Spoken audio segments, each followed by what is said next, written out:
दूसरी दुनिया में आने के बाद मुझे एक उल्टा असर करने वाला पनौती सिस्टम मिल गया। अमीर हो न हो तो बस लॉटरी की दुकान के सामने जाकर कह दो इस जन्म में तो मेरी कभी लॉटरी नहीं लग सकती, और अगले ही दिन सबसे बड़ा इनाम सीधा मेरी झोली में आ गिरता। बॉस से चिढ़ हो तो उसे दुआ दे दो, भगवान करे आपकी कंपनी दिन दूनी रात चौगुनी तरक्की करे, और अगले ही दिन कंपनी का दिवाला निकल जाता। इसके बाद काले सूट वाले कुछ लोग मुझे अपने साथ ले गए। उन्होंने मेरे हाथ में दुनिया का नक्शा थमा दिया और बोले, कॉमरेड, इन कुछ जगहों को देखकर जरा 2-4 अच्छी बातें कह दीजिए। मेरा नाम जी फेंग है। उन काले सूट वालों के ले जाने से पहले मेरी जिंदगी का सबसे ड्रामेबाज दिन चल रहा था, और इसकी वजह था मेरा खड़ूस बॉस चियान नाम का वो चिपचिपा और घटिया अधेड़ आदमी, जिसने एक बार फिर मेरा प्रोजेक्ट चुरा लिया था और उस पर अपना नाम चिपकाकर वाहवाही लूटने चला गया। ऐसा वो तीसरी बार कर चुका था। मेरे खून पसीने की मेहनत को हाथ में पकड़े वो डिपार्टमेंट की मीटिंग में ऐसे चौड़ा हो रहा था जैसे उसी ने झंडे गाड़े हों, बोलते हुए उसके मुंह से थूक उड़ रहा था। मेरे ठीक सामने बैठी मेरी कलीग लिन फीफी ने मुझे बड़ी ही कमीनी और मजाक उड़ाने वाली नजर से देखा। वो तो कब की मैनेजर चियान की चमची बन चुकी थी और आम दिनों में भी मुझे परेशान करने का कोई मौका नहीं छोड़ती थी। इस बार वाले प्रोजेक्ट में भी शाओलिन ने भी काफी मेहनत की है। आजकल के नौजवानों में काफी अच्छे आइडिया होते हैं। मैनेजर चियान स्टेज पर खड़े खड़े अपनी चमची की तारीफ करना नहीं भूला। लिन फीफी तुरंत अपनी जगह से उठी और बड़ा ही झूठा नाटक करते हुए हाथ हिलाकर बोली, पर उसकी आंखों का घमंड छुप नहीं रहा था। ये सब तो मैनेजर चियान के बेहतरीन काम का नतीजा है। मैं कोने में बिना कोई भाव दिखाए बैठा रहा, लेकिन मेरे अंदर गुस्से की ऐसी आग भड़क रही थी कि बस मेरा दिमाग फटने ही वाला था। इस पनौती सिस्टम को मिले हुए मुझे 1 महीना हो चुका था। गलती से एक बार सबसे बड़ा इनाम जीतने और एक बड़ा सा घर ले पाने के सिवा मुझे इसका कोई खास फायदा नहीं दिखा था। सिस्टम का नियम एकदम सीधा था। मेरे मुंह से निकली हुई कोई भी बात जिसमें कोई गहरी दुआ या पक्की भविष्यवाणी छुपी हो, वो 100% उल्टी ही सच होती थी। स्टेज पर खड़े उन दोनों के घटिया चेहरों को देखकर मेरे दिमाग में एक बहुत ही खतरनाक ख्याल आया। मीटिंग खत्म होने के बाद मैनेजर चियान सीना चौड़ा किए अपने केबिन में वापस लौटा। लिन फीफी एक पालतू कुत्ते की तरह उसके पीछे पीछे चल रही थी। मैं पानी का गिलास पकड़े उसके केबिन के दरवाजे से गुजरा।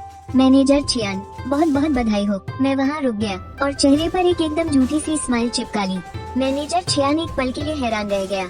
जाहिर है उसे उम्मीद नहीं थी कि मैं खुद आकर बात करूँगा। अगर यह प्रोजेक्ट पास हो गया तो आपका प्रमोशन तो पक्का है।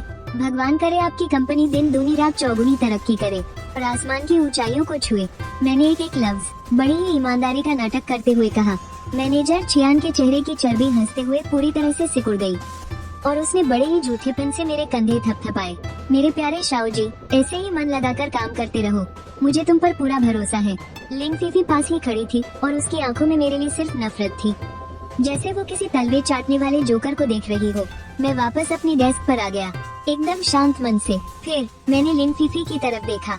वो शीशे में देखकर अपना मेकअप ठीक कर रही थी और रात को मैनेजर चियान के साथ पार्टी में जाने की तैयारी कर रही थी।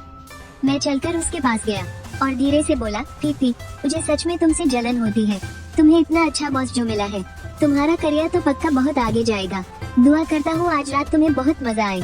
लिन फीफी ने मुझे ऐसे देखा जैसे कोई मजाक सुन लिया हो और आंखें घुमा ली और ताना मारते हुए बोली, तुम्हारी इन शुभ दुआओं के लिए शुक्रिया।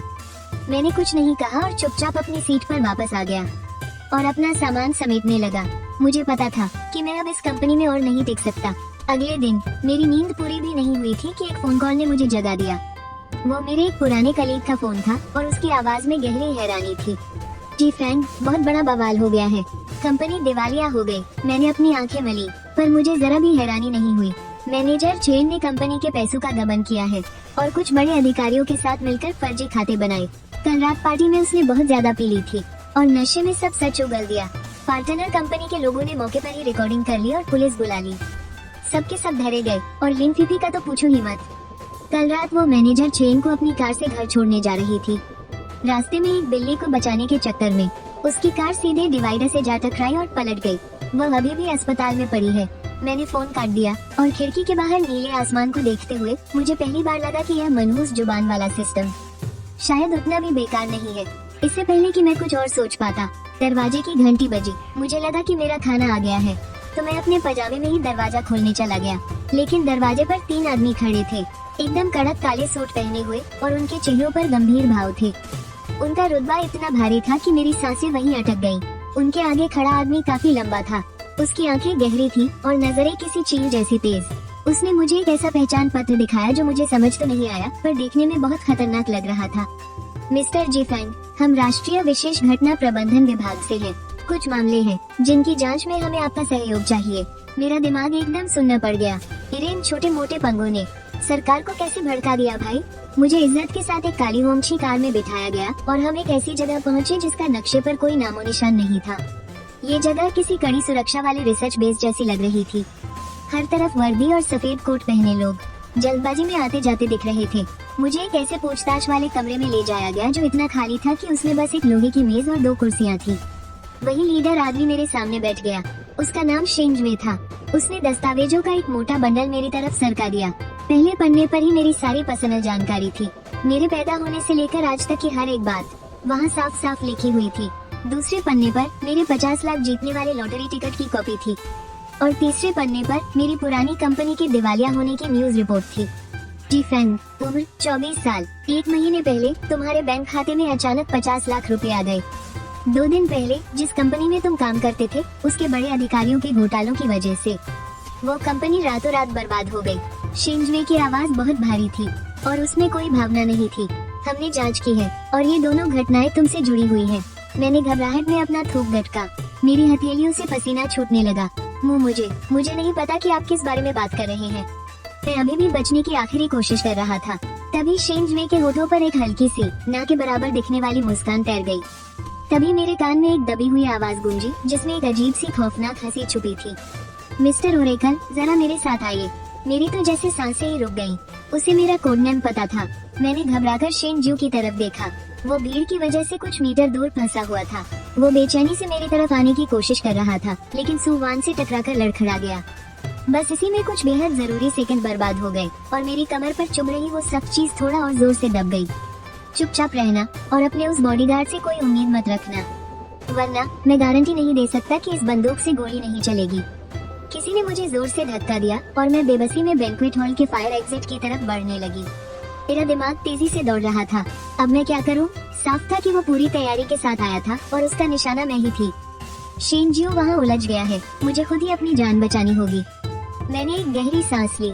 उस अंधेरे फायर एग्जिट में धकेले जाने से ठीक पहले मैंने उस अफरा तफरी से भरे हॉल की तरफ पीछे मुड़कर देखा और इतनी धीमी आवाज में कहा जो सिर्फ हम दोनों सुन सके। मुझे अगवा करने वाले उस आदमी की तरफ देखकर मैंने एक बेहद शांत सी मुस्कान दी। घबराओ मत मेरे दोस्त, मैंने धीरे से कहा। मुझे यकीन है कि आज रात का तुम्हारा ये प्लान बहुत ही आसानी से पूरा होगा। तुम अपने सारे मकसद में पूरी तरह कामयाब होगे और फिर बिना किसी की नजर में आए सुरक्षित यहाँ से निकल जाओगे। उस आदमी के कदम पल भर के लिए ठिठके और उसने मजाक उड़ाते हुए एक हल्की सी हंसी छोड़ी। अभी भी अपनी वो ताकत इस्तेमाल करना चाहती हो? कोई फायदा नहीं है, हम पूरी तैयारी से आए हैं। उसने मुझे फिर से धक्का दिया और तेजी से फायर एग्जिट के अंदर घुसकर पीछे से दरवाजा लॉक कर दिया। सीढ़ियों पर एकदम घुपा अंधेरा था। बस एग्जिट साइन की हरी बत्ती से एक हल्की सी रोशनी आ रही थी। वो मुझे सीढ़ियों से नीचे धकेलने लगा। उसके कदम बहुत तेज और जल्दबाजी में थे। मुझे यकीन है कि आज रात का तुम्हारा ये प्लान बहुत ही आसानी से पूरा होगा और अब इसका उल्टा असर शुरू। मुझे यकीन है कि आज रात का तुम्हारा ये प्लान बहुत ही आसानी से पूरा होगा। उल्टा असर शुरू मतलब आज रात तुम्हारे इस प्लान में ऐसी रुकावटें आएंगी जो तुमने कभी सोची भी नहीं होंगी। तुम अपने सारे मकसद में पूरी तरह कामयाब होगे। उल्टा असर शुरू मतलब तुम्हारे सारे प्लान बहुत ही मजाकिया तरीके से फ्लॉप हो जाएंगे। बिना किसी की नजर में आए सुरक्षित निकल जाओगे। उल्टा असर शुरू मतलब तुम सबकी नजरों में आ जाओगे और तुम्हारे बचने का कोई रास्ता नहीं बचेगा। मैं सीढ़ियों से नीचे धकेले जाते हुए मन ही मन उल्टी गिनती गिन रही थी। जैसे ही हम अगली मंजिल के मोड़ पर पहुँचे, सीढ़ियों पर लगा फायर स्प्रिंकलर अचानक बिना किसी वजह के फट गया। बर्फ जैसा ठंडा पानी हम पर किसी तेज धार की तरह गिरा और पल भर में हम पूरी तरह भीग चुके थे। लानत है, उस आदमी ने बड़बड़ाते हुए गाली दी, लेकिन तभी पानी की वजह से उसका पैर बुरी तरह फिसला और उसका सारा बैलेंस बिगड़ गया। वो सीढ़ियों से लुढ़कता हुआ नीचे जा गिरा और उसके जोर से टकराने और दर्द से चीखने की आवाजें गूंजने लगी। मेरी कमर पर रखी वो बंदूक भी उसके हाथ से छूट गई और कुछ ही दूरी पर सीढ़ियों पर जा गिरी। मैंने एक पल की भी देरी नहीं की और तुरंत भागकर वो बंदूक उठा ली और सीढ़ियों के नीचे दर्द से कराह रहे उस आदमी पर तान दी। मैंने पहले कभी बंदूक नहीं चलाई थी, लेकिन फिल्मों में बहुत देखा था। हिलना मत, मैंने शेंजियो के अंदाज की नकल करते हुए अपनी आवाज को जितना हो सके उतना सख्त और खतरनाक बनाने की कोशिश की। उस आदमी ने तड़पते हुए उठने की कोशिश की। ऐसा लग रहा था जैसे उसकी टांग टूट चुकी हो। उसका शरीर अजीब तरह से मुड़ा हुआ था। उसने अपना सिर उठाया, उसका पानी से भीगा हुआ चेहरा सामने आया और वो मुझे नफरत और जहरीली नजरों से घूर रहा था। ठीक उसी वक्त किसी ने जोरदार लात मारकर फायर एग्जिट का दरवाजा खोल दिया। शेन ज्यू अपने लोगों के साथ अंदर भागता हुआ आया। सामने का नजारा देखकर वो भी साफ तौर पर हैरान रह गया था। उसने देखा कि मैं बिल्कुल सही सलामत खड़ी थी। मेरी बंदूक अब भी उस टूटे पैर वाले बदनसीब पर तनी थी। मेरे चेहरे का तनाव आखिरकार कम होने लगा। बहुत बढ़िया, मेरी बंदूक अब भी उस टूटे पैर वाले बदनसीब पर तनी थी। मेरे चेहरे का तनाव आखिरकार कम होने लगा। बहुत बढ़िया। वो पास आया और बड़ी सहजता से मेरे हाथ से बंदूक ले ली और सेफ्टी लॉक लगा दिया। ये कौन है? मैंने पूछा। ये नाइट आउल का आदमी है। इसका कोड नेम वल्चर है, अंतर्राष्ट्रीय स्तर का जाना माना भाड़े का कातिल। चेन जुए ने अपने आदमियों को उसे उठाने का इशारा किया। उसे मेरा कोड नेम कैसे पता चला? यही बात मुझे सबसे ज्यादा परेशान कर रही थी। मेरी पहचान तो टॉप सीक्रेट है। शेन जुए का चेहरा गंभीर हो गया। हमारे अंदर ही कोई गड़बड़ है। चेन जुआए का वो नाटक तो व्हाइट फॉक्स के चकमा देकर भागने की एक चाल थी। वो बिल्कुल बीमार नहीं था। वो बस अफरा तफरी का फायदा उठाकर भागना चाहता था। हमारे लोग उसके पीछे लगे हैं। बेस पर वापस आने के बाद ही मुझे एहसास हुआ कि आज की रात कितनी खतरनाक थी। वल्चर का मकसद बैंक्वेट हॉल में हंगामा खड़ा करना था और फिर मुझे किडनैप करना था। और व्हाइट फॉक्स यानी वो अमीर व्यापारी चेन जुआए इस बीच किसी दूसरे खुफिया रास्ते से भाग निकलता और अपनी डील पूरी कर लेता। लेकिन हुआ क्या? मेरी बस एक शुभकामना ने उनके पूरे के पूरे प्लान की धज्जियां उड़ा दी। फायर स्प्रिंकलर सिस्टम अचानक खराब हो गया और उसने न सिर्फ वल्चर को सिर से पैर तक भिगो दिया, बल्कि फायर अलार्म भी बज गया, जिससे पूरी बिल्डिंग का सिक्योरिटी सिस्टम एक्टिव हो गया। बाहर निकलने के सारे रास्ते सील कर दिए गए और चेन जुआए को ले जाने के लिए जो गाड़ी खड़ी थी, होटल की अंडरग्राउंड पार्किंग में शॉर्ट सर्किट की वजह से उसमें अचानक आग लग गई। चेन जुआए धुएं की वजह से खांस खांस कर बेहाल हो गया। वो गैराज से बाहर निकल भी नहीं पाया था कि हमारे लोगों ने उसे रंगे हाथों दबोच लिया। और जहाँ तक उस वल्चर की बात है, उसकी एक टांग टूट गई और उसे हल्का सा कंकशन भी हो गया। सबसे मजेदार बात तो ये थी कि उसने इस मिशन के लिए खास तौर पर दुनिया के सबसे बेहतरीन एंटी स्लिप कॉम्बैट बूट्स पहने थे। शार्प स्वॉर्ड टीम के सदस्य मुझे जिस नजर से देख रहे थे, वो अब सम्मान से बदलकर दीवानगी में बदल चुकी थी। सिर्फ शेन जुए था जिसके चेहरे पर अब भी गंभीरता छाई थी। शार्प स्वॉर्ड टीम के सदस्य मुझे जिस नजर से देख रहे थे, वो अब सम्मान से बदलकर दीवानगी में बदल चुकी थी। सिर्फ शेन जुए था जिसके चेहरे पर अब भी गंभीरता छाई थी। उसने मुझे अपने ऑफिस में बुलाया। सुवान, उसके साथ कुछ गड़बड़ है। उसने बिना घुमाए फिराए सीधे मुद्दे की बात की। मैं सन रह गया। तुम्हारे कॉलेज की दोस्त, उसे वहाँ नहीं होना चाहिए था। और जब मैं तुम्हारी तरफ दौड़ रहा था, तब तो उसका मुझे गलती से गिराना बिल्कुल भी मुमकिन नहीं था। शेन जुए की आंखों में एक ठंडी चमक तैर गई। मैंने उसकी जांच के लिए लोग भेज दिए हैं। मेरा दिल बैठ गया। अगर शेन जुए की क्लासमेट पर भी शक किया जा सकता है, तो मेरी पहचान लीक करने वाला वो गद्दार यकीनन किसी बहुत ऊंचे पद पर होगा। जब तक तुम्हारी पहचान लीक होने की वजह साफ नहीं हो जाती, तब तक तुम कोई भी फील्ड मिशन नहीं कर सकते। शेन जुए ने मेरी तरफ देखा। आज से तुम सिर्फ इसी फ्लो तक सीमित रहोगे। ये तो नजरबंद करने जैसा ही था। मैं इतनी आसानी से हार नहीं मानना चाहता था। मेरी काबिलियत, ठीक इसीलिए क्योंकि तुम्हारी काबिलियत बहुत ज्यादा है और वो कंट्रोल से बाहर भी हो सकती है, इसीलिए ये खतरनाक है। शेन जुए ने मेरी बात बीच में ही काट दी। जी फैन, यह कोई मजाक नहीं है। दुश्मन की नजर तुम पर पड़ चुकी है। उसकी आवाज बहुत गंभीर थी, जिसमें एक ऐसा रोब था जिसे टाला नहीं जा सकता था। मैंने और कोई बहस नहीं की। मुझे पता था कि वो मेरी भलाई के लिए ही कह रहा है। अगले कुछ दिनों तक मेरी जिंदगी बस खा पी कर पड़े रहने वाली हो गई थी। रोजाना बस खाना और सोना, सोना और खाना। कभी कभार रिसर्चर मुझे कुछ छोटे मोटे टेस्ट के लिए ले जाते, जिनका कोई खास असर नहीं होता था, जैसे कि एक मनी प्लांट के अच्छे से बढ़ने की दुआ करना और फिर अपनी ही आंखों के सामने उसे सूखते हुए देखना। शेन जुए बहुत बिजी था वल्चर से पूछताछ करने और गद्दार का पता लगाने में। मुझे उससे मिलने का मौका बहुत कम मिलता था। एक हफ्ते बाद आखिरकार वो मेरे सामने आया। उसका चेहरा बहुत उतरा हुआ था। वल्चर मारा गया, ये सुनकर मैं अंदर तक दहल गया। ऐसे मरा? पूछताछ वाले कमरे में अचानक ब्रेन हेमरेज हुआ। उसे बचाया नहीं जा सका। शेन जुए की आवाज थोड़ी भारी हो रही थी। उसका मुंह बंद करने के लिए उसे मारा गया है। तो क्या अब सारे सुराग खत्म हो गए? नहीं, मरने से पहले उसने एक लफ्ज कहा था। शेन जुए ने मेरी तरफ देखा और एक एक शब्द पर जोर देते हुए कहा, ट्विंस। मैंने उस शब्द को दोहराया। मुझे बिल्कुल समझ नहीं आ रहा कि इसका क्या मतलब है। हमारा अंदाजा है कि यह कोई कोड नेम हो सकता है या फिर किसी मिशन का नाम। शेन जुए के माथे पर चिंता की लकीरें गहरी हो गईं, लेकिन हमारे इंटेलिजेंस डेटाबेस में ट्विंस के बारे में कोई भी जानकारी नहीं है। और इस तरह हमारा इकलौता सुराग भी हाथ से निकल गया। कमरे का माहौल अचानक से बहुत घुटन भरा हो गया। और सुवान का क्या हुआ? उसके बारे में क्या पता चला? उसका नाम सुनते ही शेन जुए का चेहरा और भी सख्त हो गया।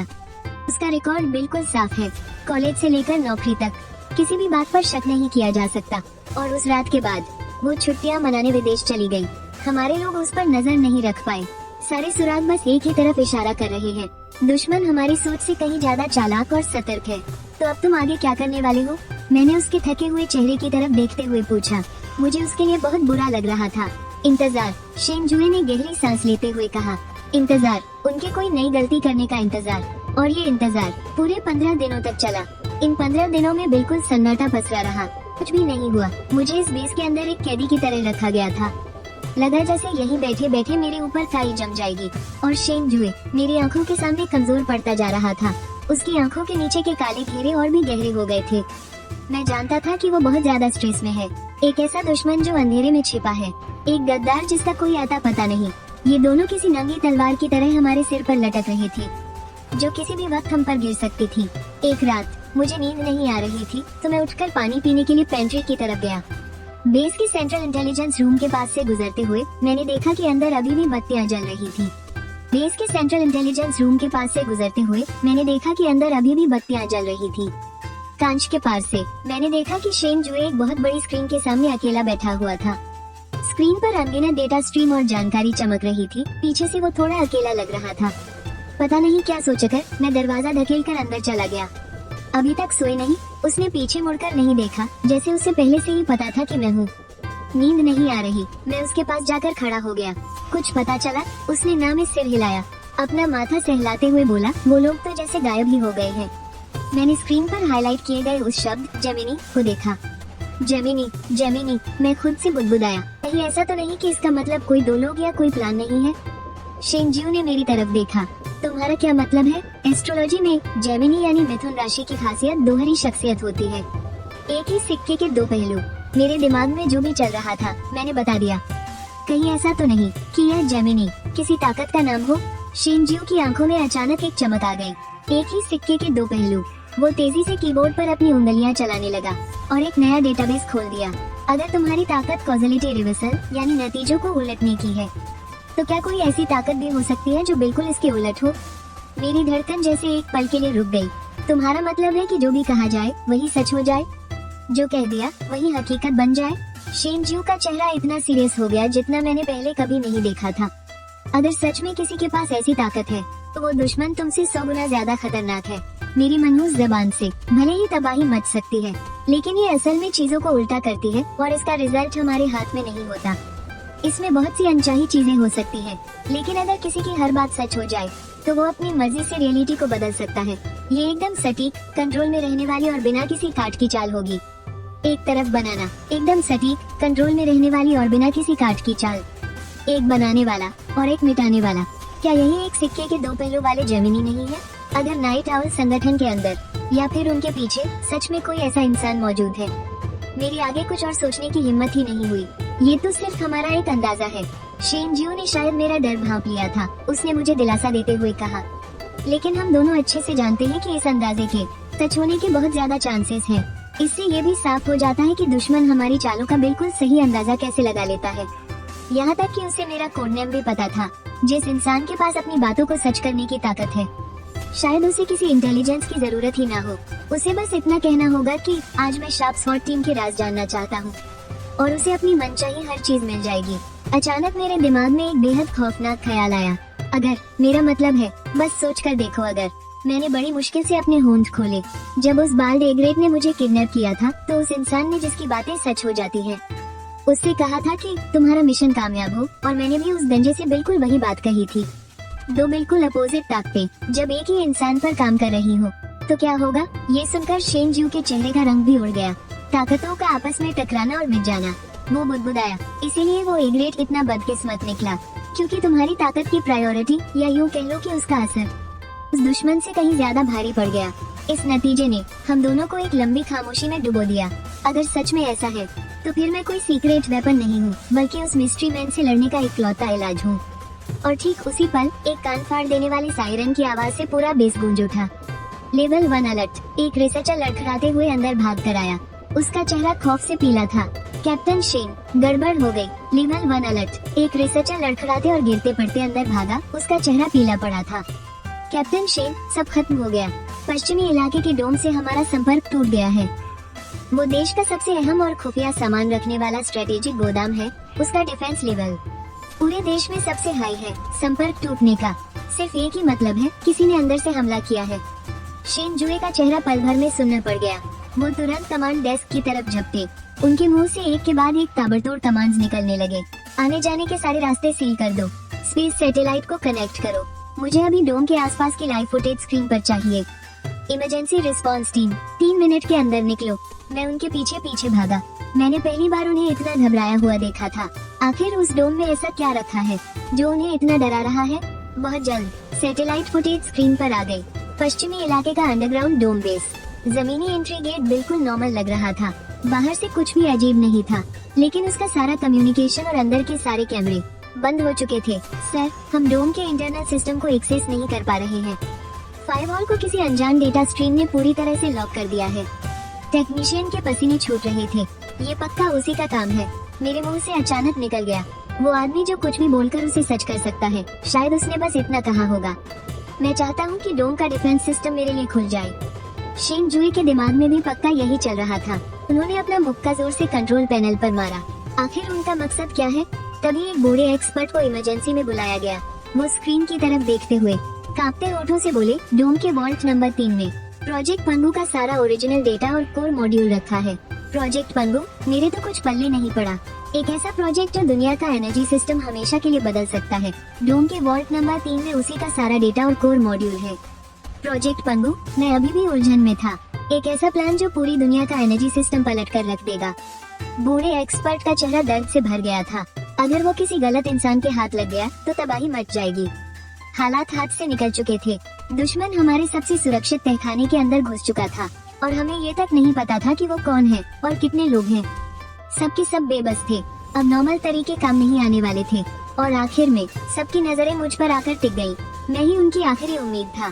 शेन जुए चलकर मेरे पास आए। उनकी आंखों में बहुत कशमकश थी, लेकिन फिर उनकी नजरें सख्त हो गयी। जी फैन, मुझे तुम्हारी जरूरत है। मुझे क्या बोलना होगा? मैंने पूछा। मुझे नहीं पता। शेन जुए की आवाज भारी हो गई। क्या बोलने से वो रुकेंगे? क्या बोलने से हम डोम वापस ले पाएंगे? मुझे कुछ नहीं पता। मेरी मांगी गई कोई भी दुआ हालात को और बदतर बना सकती है। अगर मैं कहूँ कि मैं चाहता हूँ कि उन्हें वो चीज न मिले, तो क्या पता इसके बदले उन्हें कोई और भी जरूरी चीज मिल जाए। अगर मैं कहूँ कि मैं चाहता हूँ कि तुम्हारा प्लान पूरी तरह फेल हो जाए, तो क्या पता वो प्रोजेक्ट पंगू के मॉड्यूल का सेल्फ डिस्ट्रक्ट चालू कर दे और एक बहुत बड़ा महाविनाश हो जाए। मेरी शक्तियाँ मेरे बस में नहीं है। वो अपने आप काम करती हैं। इतने नाजुक और बड़े मामले में कोई भी अनहोनी जानलेवा साबित हो सकती है। नहीं, एक बात पक्की है। मैंने शेन जुए की तरफ देखा, जैसे अचानक कोई रास्ता मिल गया हो। क्या? खुद को निशाना बनाते हुए मैंने एक एक लफ्ज चबाकर कहा, अगर मैं खुद को दुआ दूं कि बाहर निकलते ही कोई गाड़ी मेरी दोनों टांगे कुचल दे तो क्या होगा? शेन जुए सुनने रह गया। सिस्टम इस दुआ को उल्टा करने के लिए, यानी मुझे गाड़ी से कुचलने से बचाने के लिए, उन सारी वजहों को ये खत्म कर देगा जिनकी वजह से मुझे बाहर जाना पड़े। मैं जितना बोल रहा था, मुझे ये तरीका उतना ही सही लग रहा था। उन सारी वजहों को ये खत्म कर देगा जिनकी वजह से मुझे बाहर जाना पड़े। मैं जितना बोल रहा था, मुझे ये तरीका उतना ही सही लग रहा था। मिसाल के तौर पर, वो इस खतरे को चुटकियों में खत्म कर देगा ताकि मुझे बाहर जाने की नौबत ही ना आए। ये एक तरह का दिमागी जाल है, खुद पर एक ऐसा उल्टा श्राप लगाकर जिसका असर तो भयंकर हो, लेकिन उसके जरिए इस इतने बड़े और उलझे हुए मसले को सुलझाया जा सके। शेन जुए की आंखों में चमक आई, लेकिन अगले ही पल वो बुझ भी गई। ये बहुत खतरनाक है। अगर सिस्टम को लगा कि तुम्हें बेहोश करना या तुम्हारा दिल रोक देना तुम्हें बाहर जाने से रोकने का सबसे अच्छा तरीका है, तो तुम अपनी जान दांव पर लगा रहे हो। क्या हमारे पास कोई और रास्ता है? मैंने पलटकर पूछा। शेन जुए खामोश हो गया। सही बात थी, हमारे पास कोई रास्ता नहीं था। मैंने एक गहरी सांस ली। कंट्रोल रूम में मौजूद हर घबराए और उम्मीद भरे चेहरे को देखते हुए मैंने अपनी आंखें बंद कर ली और पूरी शिद्दत के साथ खुद से कहा, मैं जी फैन दिल से दुआ करता हूँ कि आज का दिन मेरे लिए बिल्कुल सुरक्षित रहे, मेरे सारे काम बन जाए और बाहर निकलते ही मुझे पैसों की गड्डी मिल जाए। एक बात और 3 दुआएं। दिन सुरक्षित रहे, सारे काम बन जाए और बाहर निकलते ही पैसे मिले। अब अगर इसे उल्टा कर दिया जाए तो इसका मतलब है मुझ पर कोई आफत टूट पड़े, मेरे सारे काम बिगड़ जाए और बाहर निकलते ही मैं लुट जाऊं। अब ये तो किस्मत का खेल है। बस देखना ये था कि सिस्टम इसका क्या मतलब निकालता है। मेरी बात खत्म होते ही मेरी आंखों के सामने अंधेरा छा गया और मैं बेहोश हो गया। जब मेरी आंख खुली तो मैं बेस के मेडिकल रूम में पड़ा था। मेरे हाथ में ड्रिप लगी हुई थी। शिन जुए मेरे बिस्तर के पास ही बैठा था। मुझे होश में देखकर उसके चेहरे की शिकन थोड़ी कम हुई। तुम 3 घंटे तक बेहोश थे, उसने कहा। डोम का क्या हुआ? मैंने घबराते हुए पूछा। शिन जुए की आंखों में एक अजीब सा भाव था। तुम्हारे बेहोश होने के बाद। शिन जुए की आंखों में एक अजीब सा भाव था। तुम्हारे बेहोश होने के बाद डोम का बैकअप पावर सिस्टम अचानक चालू हो गया। Backup power? हाँ, एक बिल्कुल अलग और बाहरी दुनिया से कटा हुआ बैकअप सिस्टम। हम खुद भूल गए थे कि ऐसा कुछ है भी। ये 30 साल पहले की बात है, जब प्रोजेक्ट शुरू हुआ था। एक पुराने इंजीनियर को डर था कि फ्यूचर में कोई सुपर हैकर आ सकता है, इसलिए उसने जिद करके इसे लगवाया था। उस बैकअप सिस्टम के चालू होते ही डोम के अंदर के सारे रास्ते लॉक हो गए और भारी मात्रा में बेहोश करने वाली गैस छोड़ दी। जो दुश्मन अंदर घुसे थे उनमें से एक भी नहीं बच पाया, सबके सब जिंदा पकड़े गए। जिस दरवाजे को खोलने के लिए उन्होंने एड़ी चोटी का जोर लगा दिया था, वो एक भूले बिसरे बैकअप प्लान की वजह से बंद हो गया। और इन सब की वजह सुनकर तुम्हें मजाक लगेगा, एक चूहे ने मेन पावर कंट्रोल रूम का एक तार काट दिया, जिससे मेन सिस्टम शॉर्ट सर्किट होकर क्रैश हो गया और बैकअप सिस्टम अपने आप चालू हो गया। शिनजू के चेहरे के भाव ऐसे थे जैसे वो कोई परियों की कहानी सुना रहा हो। सिर्फ एक चूहे ने देश का सबसे बड़ा राज बचा लिया। मेरी वो दुआ कि सब कुछ सही सलामत रहे, हर काम आसानी से हो जाए। वो उल्टे तरीके से इतनी अजीब तरह से सच हुई, मुझ पर मुसीबत लाने के लिए और मेरे सारे काम बिगाड़ने के लिए। सिस्टम ने सबसे खूंखार तरीका चुना, मुझे लो ब्लड शुगर की वजह से बेहोश कर दिया। और डोम पर आया वो खतरा टालने के लिए, ताकि मुझे बाहर जाने की जरूरत ही न पड़े। सिस्टम ने सब कुछ सुझाने के लिए सबसे बेतुका और अजीब इत्तेफाक चुना। यही तो मेरी ताकत है, उलझा हुआ बिना सिर पैर का कॉज एंड इफेक्ट। जो लोग पकड़े गए हैं, क्या उनमें वो भी है? मैंने पूछा। शिनजू ने ना में सिर हिला दिया। नहीं, वो सब तो भाड़े के टट्टू है, गिद्धू की तरह। सबके सब सुसाइड स्क्वाड वाले थे। मैंने पूछा। शिनजू ने ना में सिर हिला दिया। नहीं, वो सब तो भाड़े के टट्टू है, गिद्धू की तरह। सबके सब सुसाइड स्क्वाड वाले थे, लेकिन हमें उनके कम्युनिकेशन डिवाइस से एक एन्क्रिप्टेड मैसेज मिला है। शिनजू ने एक टैबलेट चालू किया और एक ऑडियो क्लिप चलाई। उसमें सिर्फ एक औरत की आवाज थी, बेहद ठंडी और घमंड से भरी हुई। मिशन फेल हो गया है, ट्विंस के आखिरी फेज को शुरू करने की तैयारी करो। ये सु वान की आवाज थी। मेरे शरीर का सारा खून जैसे जम सा गया। सच में ये वही थी। वो उन जुड़वा बहनों में से एक है जिसकी कहीं हर बात सच हो जाती है। उसके इस आखिरी फेज का क्या मतलब है? मैंने पूछा। हमने उन कैदियों से पूछताछ की, उन्हें भी कुछ नहीं पता। बस इतना पता है कि सु वान, या यूं कह लो कि जिसका कोडनेम व्हाइट बर्ड है, वो कल ईस्ट सी की एक क्रूज शिप पर नजर आएगी। शिनजू की नजरें चाकू की तरह तेज हो गई। वो वहाँ नाइट आउल के सबसे बड़े लीडर से मिलने जा रही है, अपनी आखिरी डील पूरी करने के लिए। बस यही हमारा इकलौता मौका है उसे रंगे हाथों पकड़ने का। मैं समझ गया था कि उसके कहने का क्या मतलब है। सु वान को पकड़ने के लिए वहाँ किसी ऐसे इंसान का होना जरूरी था जो उसकी ताकत का सामना कर सके। और वो इंसान मैं हूँ। मैं भी तुम्हारे साथ चलूंगा, मैंने बिना एक पल सोचे कहा। नहीं, ये बहुत खतरनाक है। शिनजू ने तुरंत मना कर दिया। हम उसकी ताकत के बारे में लगभग कुछ भी नहीं जानते। अगर आमना सामना हुआ तो मैं तुम्हारी सुरक्षा की गारंटी नहीं ले सकता। शिनजू, मैंने उसकी आंखों में देखकर कहा, जिस दिन से तुम लोग मुझे यहाँ लाए हो ना, उसी दिन से मेरी जिंदगी में सुरक्षा नाम की कोई चीज नहीं बची है। वो व्हाइट बर्ड है और मैं क्रो हूँ। हम पैदाइशी दुश्मन हैं। यहाँ सवाल ये नहीं है कि तुम मुझे बचा पाते हो या नहीं, यही मेरी नियति है। शिनजुए खामोश रहा। उसने मेरी तरफ देखा। उसकी आंखों में ऐसे जज्बात उमड़ रहे थे जिन्हें मैं समझ नहीं पा रहा था। बहुत देर बाद उसने आखिरकार हाँ में सिर हिलाया। अगले दिन पूर्वी सागर पोसाइडन नाम का एक शानदार क्रूज शिप अपनी यात्रा पर निकलने वाला था। मैं और शिनजुए छुट्टियां मनाने आए पक्के दोस्तों के भेस में आसानी से जहाज पर चढ़ गए। हमारी जानकारी के मुताबिक सु वान और नाइट आउल का लीडर जहाज की सबसे ऊपरी मंजिल के वीआईपी स्वीट में मिलने वाले थे। हमारे लोग पहले ही क्रू और मेहमानों के बीच घुल मिल गए थे और हमने अपना जाल बिछा दिया था और मैं उनका आखिरी हुक्म का इक्का था। क्रूज धीरे धीरे बंदरगाह से दूर होने लगा और समंदर की हवाओं में एक नमकीन सी महक थी। मैं डेक पर खड़ा था और दूर समंदर और आसमान को एक होते हुए देख रहा था, लेकिन मेरे अंदर एक अजीब सी ठंडक थी। क्या तुम नर्वस हो? शिनजुए ने मेरे पास खड़े होकर मुझे एक कप हॉट चॉकलेट पकड़ाया। मैंने ना में सिर हिलाया। थोड़ा एक्साइटेड हूँ। आखिरकार उस दुश्मन का सामना होने वाला था जो पर्दे के पीछे छुपा था। और तभी मेरा फोन बजा। वो एक अनजान नंबर था। मैं थोड़ा हिचकिचाया और फिर फोन उठा लिया। जी फ्रैंक, बहुत दिन हो गए। फोन के दूसरी तरफ से सुवान की आवाज आई। उसकी आवाज में एक हंसी थी, बिल्कुल किसी पुराने दोस्त की तरह जो बहुत समय बाद मिला हो। क्या तुम हैरान हो? मुझे पता है कि तुम और शेन जुए जहाज पर हो। मेरे दिल की धड़कन एकदम से रुक सी गई और मैंने घबराकर अपने चारों तरफ देखा। डेक पर लोगों की भीड़ थी, लेकिन मुझे ऐसा लगा जैसे अनगिनत आंखें मुझे घूर रही हो। तुम आखिर चाहती क्या हो? मैंने ठंडी आवाज में पूछा। कुछ खास नहीं, बस खेल शुरू होने से पहले तुमसे थोड़ी बात करना चाहती थी। सुवान बहुत ही रिलैक्स लग रही थी। तुम्हें पता है, मुझे असल में तुमसे बहुत जलन होती है। मुझसे किस बात की जलन? तुम्हारी ताकतों से जलन। भले ही तुम उन पर काबू नहीं रख पाते, लेकिन वो हमेशा चौंकाने वाली होती है ना? मेरी तरह नहीं, जिसके पास हर चीज का कंट्रोल होता है। ये बहुत बोरिंग है। ये बात तो उसने बहुत ही घमंड से कही थी। बहुत बोरिंग है ये बात तो कुछ ज्यादा ही घमंड भरी थी। तुमने जो जेमिनी के आखिरी फेज की बात की थी, वो आखिर क्या है? मैंने सीधे सबसे अहम सवाल पूछ लिया। फोन पर कुछ सेकंड के लिए सन्नाटा छा गया। तुम्हें बहुत जल्द पता चल जाएगा।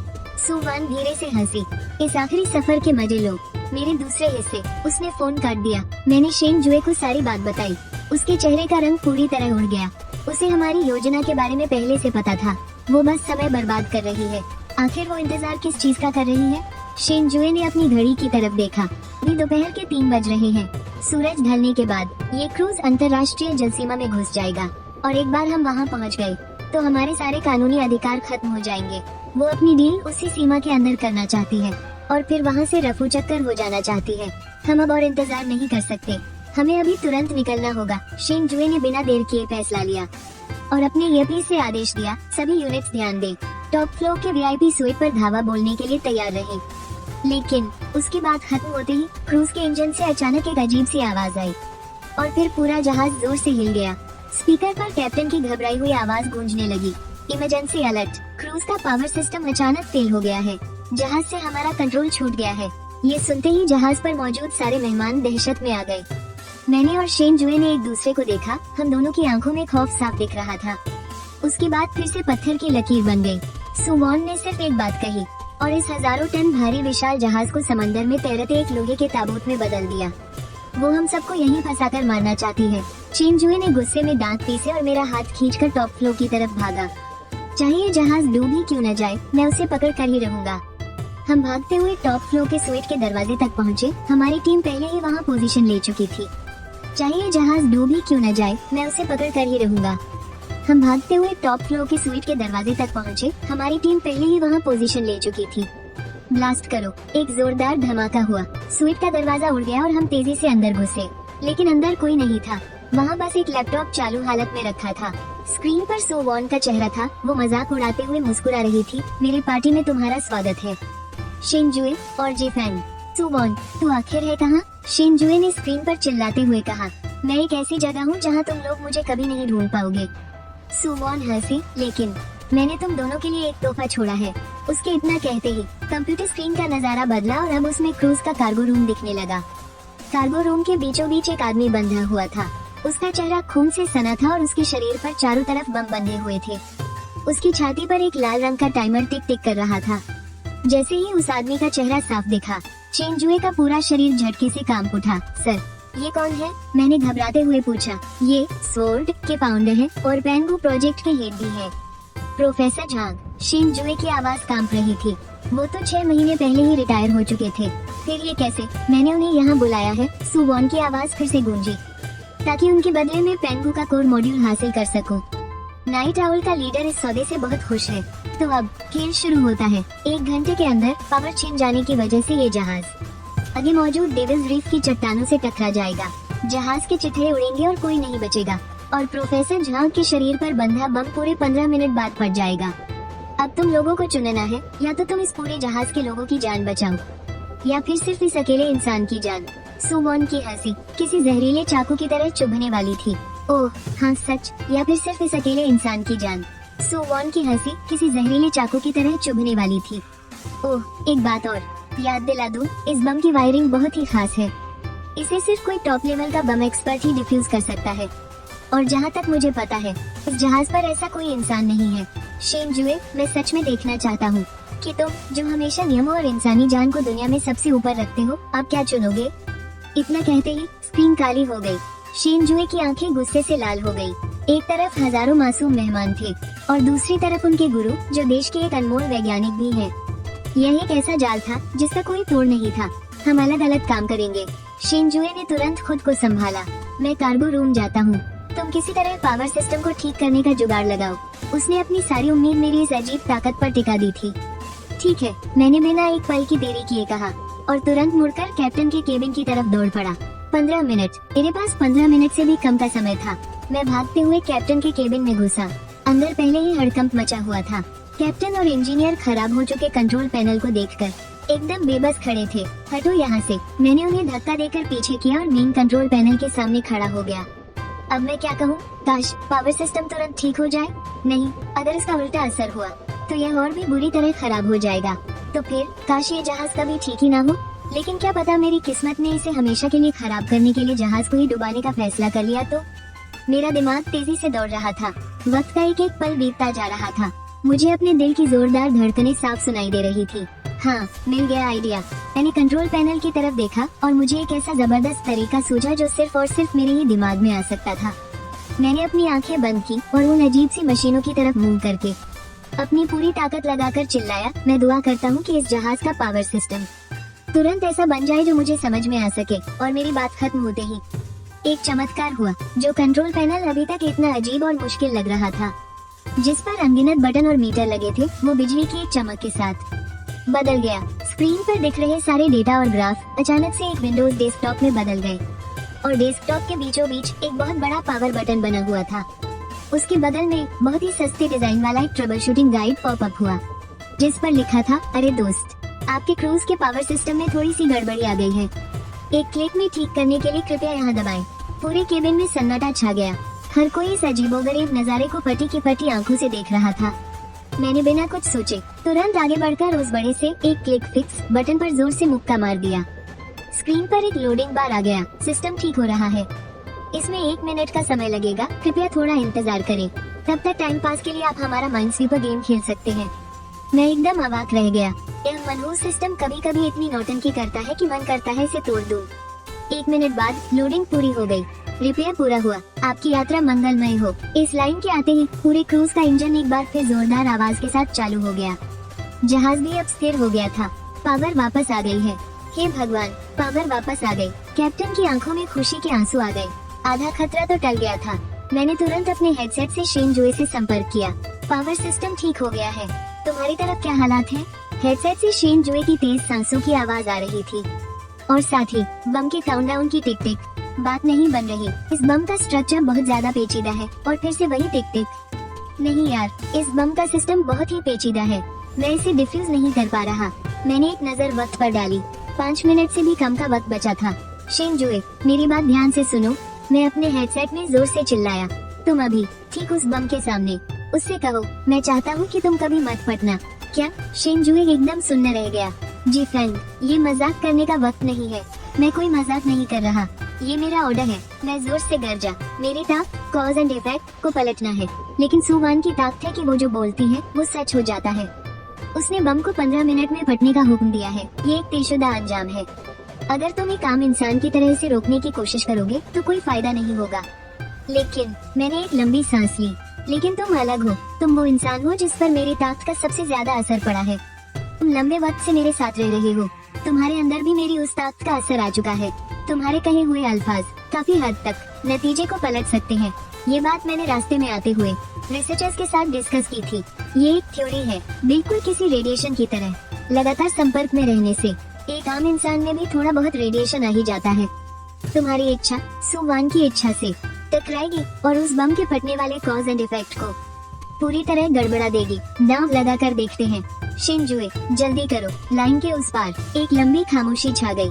काउंटडाउन में सिर्फ 1 मिनट बचा था। मैं लगभग शिनजुए के दिल की तेज धड़कनें सुन पा रहा था। ठीक है, आखिरकार उसने मुंह खोला।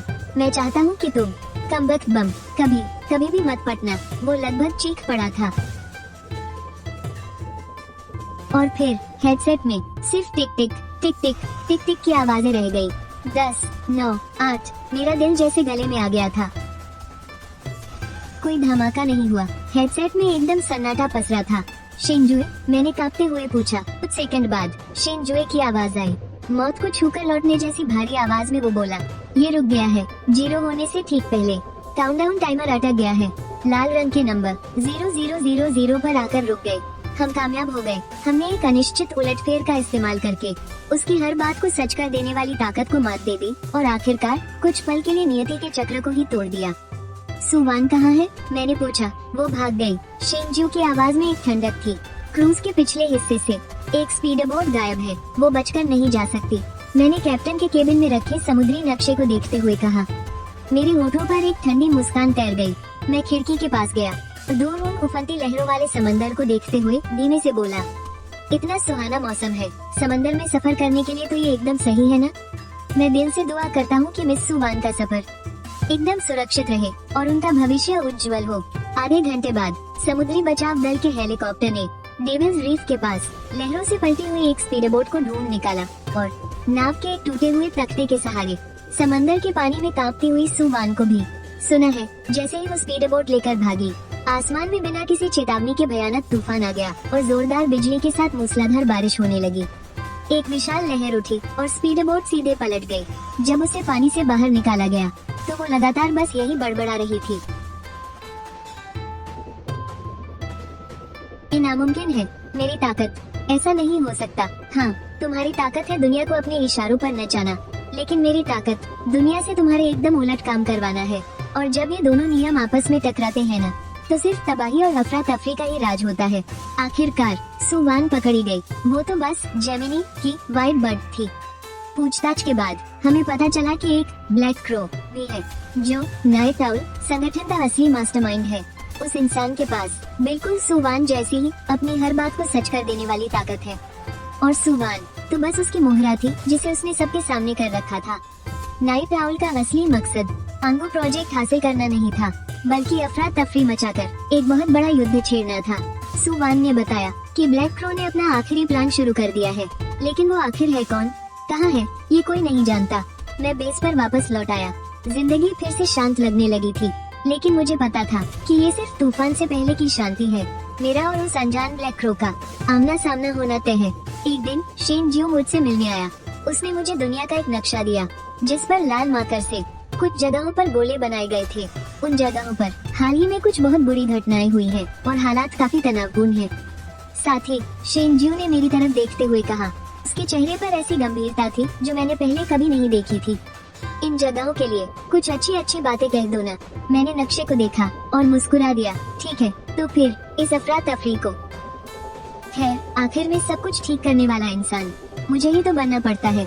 मैंने अपना गला साफ किया और नक्शे पर सबसे अलग दिखने वाले लाल घेरे की तरफ इशारा करते हुए कहा, मैं विश्व शांति की कामना करता हूँ।